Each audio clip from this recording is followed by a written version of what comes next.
Hello viewers, আজকে আমরা Alfred Lord টেনিসনের লেখা একটা কবিতা ইউলিসিস, যেটা তোমাদের ক্লাস 12 থার্ড সেমের সিলেবাসে আছে, সেটাই আলোচনা করব। কিন্তু সরাসরি কবিতায় যাওয়ার আগে আমাদের পোয়েট সম্পর্কে কিছু ধারণা থাকা দরকার। সময়টা ছিল 1809 সালের 6 আগস্ট, এক গ্রীষ্মের দিন।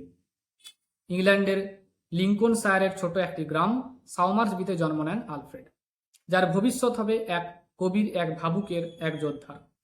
তার বাবা ছিলেন রেভারেন্ড জর্জ টেনিসন, একজন পাদ্রী বা যাজক, যিনি খুবই শিক্ষিত মানুষ ছিলেন। তার মা এলিজাবেথ খুব মায়াবতী, বইপ্রেমী ও সাহিত্য মনস্ক ছিলেন। এই পরিবারে সাহিত্যের আবহ ছিল বলেই ছোটবেলা থেকেই টেনিসনের মধ্যে কবিতার প্রতি আগ্রহ জন্মায়। টেনিসন পড়াশোনায় খুব ভালো ছিলেন। তিনি ভর্তি হন ট্রিনিটি কলেজ, ক্যামব্রিজ ইউনিভার্সিটিতে। সেখানেই তিনি পরিচিত হন এক ঘনিষ্ঠ বন্ধুর সঙ্গে, নাম আর্থার হেনরি হালাম। এই বন্ধুত্বই তার জীবনে এক বিশাল প্রভাব ফেলে। টেনিসনের উল্লেখযোগ্য কাজগুলির মধ্যে রয়েছে the lotus eaters, in memoriam H, the church of the light brigade, crossing the bar, আর আজকের কবিতা ইউলিসিস। তার কবিতাগুলি প্রায়শই প্রকৃতি, মৃত্যু, প্রেম এবং মানব জীবনের গভীর বিষয় নিয়ে আলোচনা করে।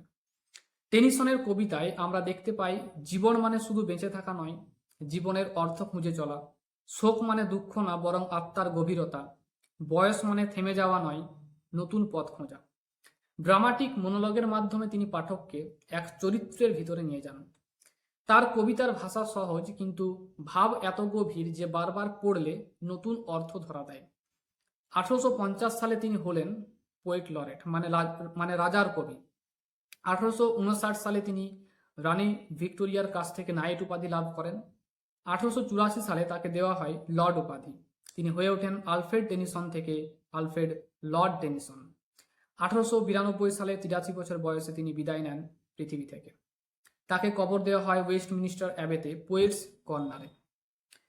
টেনিসন আমাদের শেখান, বন্ধু হারালেও জীবন থেমে থাকে না। বুড়ো হলেও স্বপ্ন দেখা যায়, মৃত্যু মানে শেষ নয়। ইউলিসিস একটা কবিতা যা শুধু একজন যুদ্ধফেরত রাজাকে নিয়ে নয়, বরং একটা জাতির মনোভাব, এক যুগের দর্শন এবং একজন শোকাহত কবির হৃদয়ের আর্তনাদ। আলফ্রেড লর্ড টেনিসনের ইউলিসিস এটা কেবল একটি কবিতা নয়, এটি একটা আত্মার ঘোষণা, একটা বিরহের প্রতিজ্ঞা এবং ভিক্টোরিয়ান যুগের সংগ্রামী আত্মার প্রতিফলন। আজকে আমরা জানব এই কবিতার পেছনের সব অজানা গল্প।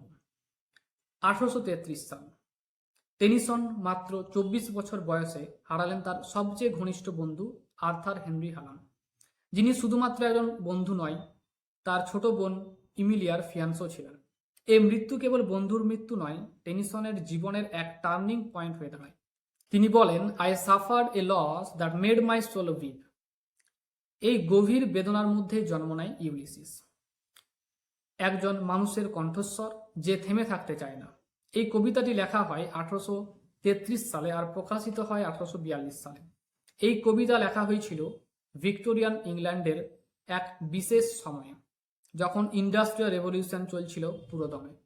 মানুষ বিজ্ঞান, প্রযুক্তি, সাম্রাজ্য বিস্তার সবকিছুতেই এগিয়ে যেতে চাইছিল। এই সময়ের মূল দর্শন ছিল প্রোগ্রেস অ্যান্ড প্রিজার্ভেন্স।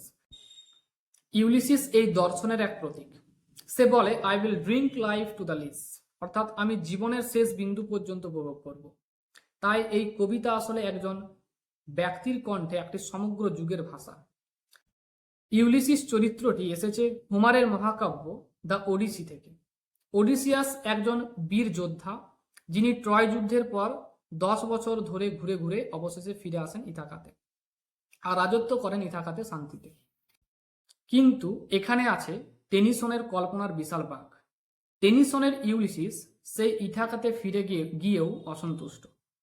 হোমার্স ইউলিসিস চায় পরিবার ও রাজত্ব, টেনিসনস ইউলিসিস চায় জ্ঞান, অভিযান, অজানা সাগর। এই কন্ট্রাস্ট আমাদের জানায় টেনিসন মিথকে ব্যবহার করেছেন নিজের অনুভূতি প্রকাশের মাধ্যম হিসেবে। ইউলিসিস হলো একেবারে নিখুঁত ড্রামাটিক মনোলগ। ড্রামাটিক মনোলগ মানে একটি কবিতা বা সাহিত্যকর্ম যেখানে একজন চরিত্র একা কথা বলে, কিন্তু সেই কথার মাধ্যমে আমরা তার চিন্তা, অনুভূতি ও আশেপাশের পরিস্থিতি সম্পর্কে জানতে পারি। এখানে ইউলিসিস নিজে একা কথা বলছে। সে নিজের অসন্তোষ, ভবিষ্যৎ পরিকল্পনা, বুড়ো বয়সে তার অস্থির মন এসবের কথা বলে, আমরা বুঝতে পারি সে কেমন মানুষ। সেই রকম রবার্ট ব্রাউনিং এর কবিতা মাই লাস্ট ডাচেস, সেখানে একজন ডিউক একা একা তার মৃত স্ত্রীর ছবি নিয়ে কথা বলে, আমরা বুঝতে পারি সে একজন অহংকারী ও হিংস্র মানুষ ছিল। ইউলিসিস হলো একটি প্রতীক। এই চরিত্র সেই সব মানুষের প্রতিনিধিত্ব করে যারা জীবনে পিছিয়ে পড়ে আবার উঠে দাঁড়ায়, যারা বলে এনাফ ইজ নট এনাফ, যারা বয়স, বাধা বা ক্ষতিকে জয় করে এগিয়ে যায়। তার জীবন থেকে আমরা শিখি দো much is taken much avoidance, মানে সব কিছু হয়তো হারিয়েছে কিন্তু এখনো কিছু রয়ে গেছে যা দিয়ে জীবনকে আবার শুরু করা যায়। ইউলিসিস কবিতার মূল বিষয় হলো এক্সিস্টেন্সিয়াল হাঙ্গরি। একজন মানুষের বয়স বাড়লেও তার মনের খিদে শেষ হয় না। ইউলিসিস চাই meaning beyond duty, life beyond comfort, challenge beyond routine. তবে প্রশ্ন আসে, ইউলিসিস কি একজন দায়িত্ব জ্ঞানহীন পিতা ও স্বামী, নাকি তিনি এক মহান আত্মার অভিযাত্রী? এখানেই কবিতার সৌন্দর্য। টেনিসন উত্তর কিন্তু দেননি, তাই আমরা প্রতিবার নতুন করে ব্যাখ্যা করতে পারি। এই কবিতার সৌন্দর্য তার অস্পষ্টতাতেই।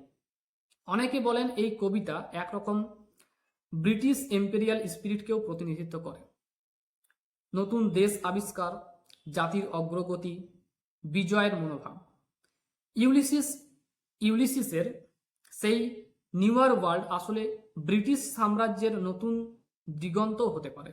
তাই একে শুধু ব্যক্তিগত কবিতা ভাবলে চলবে না, এটা ছিল এক রাজনৈতিক ও দার্শনিক ভাষ্য।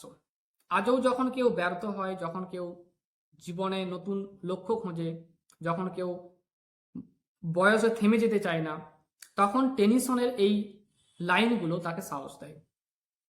এই কবিতা সময়কে অতিক্রম করেছে। It speaks to the soul of every human being who refuses to stop. This is not just a poem, it's a philosophy of the restless human soul. It's the anthem of the unfinished journey. এই কবিতা আমাদের শেখায় জীবন মানে শুধু রাজত্ব নয়, দায়িত্ব নয়, জীবন মানে এক অভিযাত্রা। বয়স যতই হোক, হার যতই হোক, শুধু টেনিসনের এই লাইনটা মনে রাখবে, to strive, to seek, to find and not to yield. তুমি যদি ক্লান্ত হও, যদি দুঃখে ভেঙে পড়ো, তাও থেমে যেও না, কারণ একদিন ঠিকই আলো দেখা যাবে। চলো আবার যাই নতুন দিগন্তের খোঁজে। অ্যাম্বিশন একাডেমিতে প্রতিটি কবিতা মানে জীবনের নতুন গল্প। তাই লাইক করো, বন্ধুদের সঙ্গে শেয়ার করো, আর সাহিত্যের এক অভিযাত্রা মিস না করতে চাইলে সাবস্ক্রাইব করো আর নোটিফিকেশন বেলটি বাজিয়ে দাও। See you in the next class. Until then, keep reading, keep growing.